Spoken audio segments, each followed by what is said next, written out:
Hello दोस्तों, नमस्कार। हमारे छोटे भाई बहनों को ढेर सारा प्यार। मेरे माता पिता, बड़े भाई बहन को चरण स्पर्श। कैसे हैं आप सभी? आशा करती हूँ कि सभी लोग बहुत बहुत बहुत ही अच्छे होंगे, मज़े में होंगे। आप सभी लोगों को स्वागत है अपने यूट्यूब चैनल में। तो दोस्तों, कल मैं मार्केट गई थी और थोड़ा बहुत सामान और लेके आ गई हूँ। और आप लोग देख सकते हैं कि रैक पे जो है और सामान सब रखा हुआ है। तो 2 बार मैं पहले मार्केटिंग करके लेके आई थी और ये तीसरा बार है।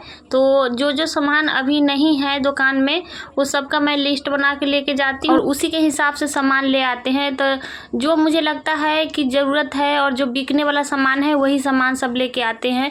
ऐसे अगर बस दुकान रहता, सिंगार का ही दुकान रहता, तो मतलब ज़रूरत से ज़्यादा सामान उसमें भरना पड़ता है। पूरा दुकान को जब भरते हैं तभी जाके दुकान चलता है। लेकिन हमारे पास ना काम और भी है, जैसे सिलाई है, पार्लर है।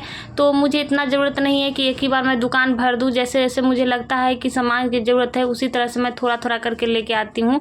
और जो सामान कस्टमर खोजते हैं ना, उसको मैं लिख लेती हूँ।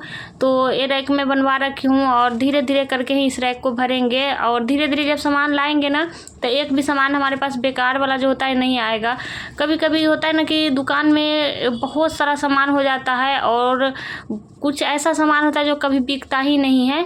तो जिनके पास मतलब खाली दुकान है ना, उनको रखना पड़ता है मेल के लिए हर चीज़। लेकिन मैं तो यहाँ पे कई काम कर रही हूँ, तो जब लगेगा कि ज़रूरत है इस सामान का तो वही सामान लेके आऊँगी। इसीलिए मैं ना इकट्ठे सामान नहीं लाती हूँ, नहीं तो फिर एक ही बार लेके आएंगे तो काफ़ी सारा उसमें बेकार भी सामान आ जाता है और बहुत ज़्यादा प्रॉब्लम होता है। क्योंकि मैं दोस्तों पहले भी ना 2-3 साल मैं काम कर रखी हूँ। ये जो सिंगार उंगार का दुकान होता है ना, उस पर मैं काम कर रखी हूँ। तो मुझे पूरा नॉलेज है ये सब चीज़ का। और मैं वहाँ पे देखी थी कि काफ़ी सारा सामान ऐसा था कि बिक नहीं पा रहा था। इसीलिए मैं धीरे धीरे करके ही लेके आऊँगी। और दोस्तों, अभी तक जो भी दुकान में सामान आया है या आगे भी हम लेके आएंगे, वो सारे सिलाई का ही पैसे का सामान आता है। अलग से मैं यहाँ पे कोई पैसा नहीं लगा रही हूँ। जितना मैं सिलाई करती हूँ, वो सारे पैसे को मैं इकट्ठा करके अलग रखती हूँ। और ये रैक वगैरह जो बनवाए हैं, सिलाई का ही पैसे के बनवाए हैं। और जो दुकान में कूलर लगा है, ये भी सिलाई का ही पैसे का है। और कूलर और फ्रिज मैं एक ही दिन लेके आई थी। तो कूलर का पैसा मैं सिलाई के दी थी और फ्रिज जो आया था वो हस्बैंड जी अपने पैसे के लिए थे। ऐसे हम दोनों का हिसाब किताब अलग अलग नहीं है। लेकिन जो कुछ काम का पैसा होता है ना, जैसे हम भी कुछ काम कर रहे हैं, तो लगना चाहिए कि हाँ, इस पैसे से क्या हो रहा है। नहीं तो ऐसा कुछ नहीं है कि उनका पैसा उनका और मेरा पैसा मेरा, ऐसा नहीं है। दोनों आदमी मिल के काम करें तो मतलब पैसे का कोई हिसाब किताब नहीं रहता है। लेकिन थोड़ा सा मतलब ऐसा लगता है कि कुछ कर रहे हैं काम, तो उसका मतलब दिखना चाहिए हिसाब कि हाँ, इस पैसे से क्या हो रहा है। तो इसीलिए जो सिलाई का पैसा आता है ना, मैं दुकान में ही लगाती हूँ। और मुझे भी खुशी होता है कि चलिए मेहनत किए हैं तो थोड़ा बहुत मतलब इसका जो है असर हमें दिख रहा है। तो यहाँ पे मैं सिलाई के पैसे से ही दुकान को आगे बढ़ा रही हूँ। और लगभग हमारे पास जितना ज़रूरत का सामान होता है ना, उतना हो गया है। लेकिन अभी भी बहुत सारा सामान लाना है। तो जैसे जैसे पैसे आएंगे और ये सामान जो बिकेगा, इसमें से भी पैसे आएंगे। और थोड़ा बहुत जो हम इकट्ठा करेंगे सिलाई करके, वो भी होगा। तो धीरे धीरे करके हम सारे सामान जो है भर लेंगे। और दोस्तों, ये रैक जो है ना, मैं छोटा छोटा उनको बोली थी बनाने के लिए थोड़ा, लेकिन बड़ा बड़ा बन गया है। पर कोई बात नहीं है। ये जो रैक दिख रहा है ना, इसको बीचों बीच ना हम शीशा लगवा देंगे। तो उनको मैं बोली थी कि आप छोटा छोटा रैक बनाना, लेकिन मैं काम में बिजी हो गई थी। तो फिर बाहर रैक बन रहा था तो इतना बड़ा बड़ा बन गया है। तो बाद में बोले थे कि इसको बीचे बीच शीशा लग जाएगा ना, तो फिर काफ़ी सारा सामान आ जाएगा। तो जब हम सामान ढेर सारा ले आएंगे ना, तो बीचों बीच शीशा लगवा देंगे सारे रैक में। तो मतलब बहुत सारा सामान एडजस्ट हो जाएगा। और नीचे के जो ये बड़ा बड़ा रैक है, तो मैं जानबूझ के इतना बड़ा बनवाई हूँ, क्योंकि ये धागा उगा के डिब्बा होता है ना, वो मतलब अलग अलग खल खल में रखेंगे तो फिर बहुत ज़्यादा जगह ले लेगा। लेकिन आप लोग देख सकते हैं कि कैसे मैं धागा के डिब्बा रखी हूँ।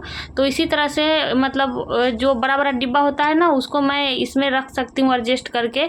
और कई सामान ऐसा होता है जो मतलब बड़ा खाना में रखा जाता है, तो उसके लिए मैं ये दोनों खाना जो है बड़ा बड़ा बनवाई हूँ। सारे सामान को बिल मिला के उधर हम एडजस्ट कर दिए हैं। और इधर जो है साड़ी के फॉल्स ब्लाउज का अस्तर मैं इधर रखती हूँ। और ये कलर जो है ख़त्म हो रहा था, ब्लाउज के अस्तर है, तो इसको मैं ले आई हूँ। और ये देखिए, इधर मैं सारे अस्तर फॉल्स को इस तरफ रखी हूँ। तो जो कलर मेरे पास ख़त्म होता है ना, वही कलर मैं लेके आती हूँ। ऐसे भी अब तो मार्केट आना जाना लगा ही रहेगा। ऐसे हमारे घर से थोड़ा दूर है मार्केट, लेकिन फिर भी काम हमारे पास घर पे ऐसा हो गया है। और ये देखिए, ये है बाला जो लाह का होता है ना, वो वाला ले आए थे। ये भी खूब बिकता है, तो इसके लिए ले आई थी। और दोस्तों घर पे जो हमारा मशीन लगा है कॉलर कटिंग का, तो उसके लिए बाज़ार हमेशा आना जाना लगा ही रहेगा। तो उसी बहाने हमारे दुकान का जो थोड़ा बहुत सामान ख़त्म होगा ना, तो वो भी आ जाएगा। और फ़िलहाल तो अभी मेरे हस्बैंड जी घर पे ही हैं, तो साथ में वो भी काम करेंगे। जो कलर कटिंग का मशीन लगा है उसमें अगर हो सकता है कहीं वो बाहर चले जाएंगे तो वो भी काम जो है हमें ही देखना पड़ेगा। और पहले भी मैं काफ़ी दिन तक अकेले काम चलाई थी। जैसे उस समय मेरा दुकान नहीं था, घर पे ही रहती थी, सिलाई करती थी और जो कलर कटिंग का जो काम है ना वो भी संभालती थी। और उस समय बच्चे भी छोटे थे, आज से 3-4 साल पहले का बात है। और उस समय बाबू भी मेरा इतना हेल्प नहीं करता था, लेकिन अभी तो बहुत ज़्यादा मेरा हेल्प करवाता है। और कई बार आप लोग वीडियो में देखते भी होंगे कि छोटे बड़े काम में जो है ना मेरा हेल्प करवाता रहता है। तो उसके हेल्प से ना बहुत सारा काम मैं कर लेती हूँ। और रीमा जो है वो भी बड़ी हो गई, तो खाना पीना के काम वो भी संभाल देती है। तो इसी वजह से मैं इतना सारा काम कर पाती हूँ, नहीं तो फिर नहीं हो पाता। तो जो कलर कटिंग का मशीन है ना उसके लिए मुझे बाज़ार में जाके ही माल को सेल करना पड़ता है, तो उसके लिए हमेशा आना जाना लगा रहेगा। तो दुकान का भी सामान आता रहेगा। और दोस्तों उधर सारा सामान हम एडजस्ट कर दिए। उसके बाद ये देखिए ब्लाउज जो है कल का कटिंग करके रखा हुआ था, तो फटाफट से यहाँ पे मैं इस ब्लाउज को बनाने लगी हूँ। और हर एक चीज़ का एक एक करके वीडियो शूटिंग नहीं हो पाता है, नहीं तो बहुत ज़्यादा वीडियो लॉन्ग होने लगता है। इसलिए मैं कोशिश करती हूँ कि शॉर्टकट में ही बनाऊँ। और वो ब्लाउज जो है दोस्तों स्टिचिंग हो गया, उसको हम दिखा नहीं पाए हैं। बीच बीच में जो है थ्रेडिंग वगैरह कस्टमर आता है तो जो हम कैमरा चालू करके रखे रहते हैं ना उसको बंद करना पड़ता है, या वीडियो फिर कटिंग करना पड़ता है उसका। दोस्तों ये गांव है और यहाँ पे हर लोग का सोच अलग अलग होता है। कई बार लोग बोलते हैं कि आप वीडियो बनाते हो तो मेरा फेस नहीं दिखना चाहिए, इसीलिए दोस्तों पार्लर के बहुत कम वीडियो हम आपके साथ शेयर कर पाते हैं। बाकी जो सिलाई का है, जो हम काम करते हैं, वही सब शूटिंग करके आपके पास भेजते हैं। और ये देखिए 2 ब्लाउज की कटिंग किए थे, एक में बॉर्डर वाला था और एक जो है बिना बॉर्डर वाला था। अगर दोनों एक जैसा कपड़ा रहता तो साथ में कटिंग कर लेते, लेकिन दोनों अलग अलग कपड़ा था, तो इसके लिए ना गड़बड़ होने लगता है साथ में कटिंग करते। तो दोनों का कटिंग हम अलग अलग किए हैं। और दोस्तों एक माप का कपड़ा अगर एक जैसे रहता है ना 3-4 अगर कॉटन का, तो मैं साथ में ही रख के कटिंग कर देती हूँ। ऐसे में हमारे पास टाइम बहुत ज़्यादा बचता है।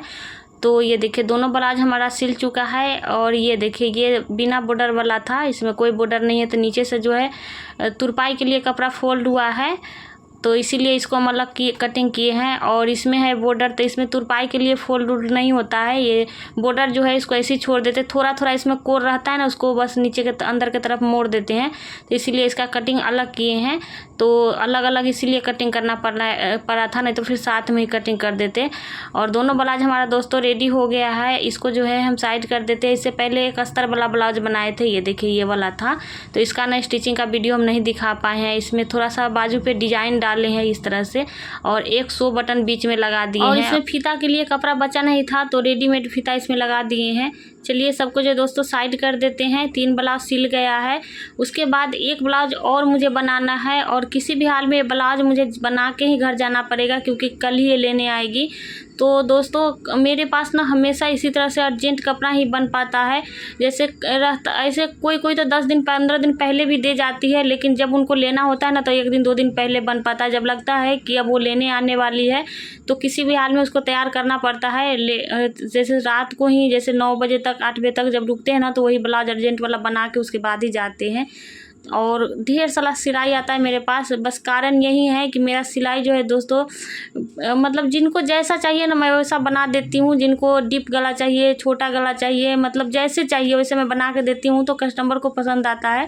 यही सब कारण है कि मेरे पास सिलाई जो है दोस्तों ज़्यादा आता है, और मैं ठीक ठाक जो है सिलाई से पैसे कमा लेती हूँ। तो थोड़ा थोड़ा ना अपना भी मतलब पैसा कमाना है तो दिमाग इसमें लगाना पड़ता है, तब जाके कहीं ना कहीं सिलाई जो है फिनिशिंग आ पाता है।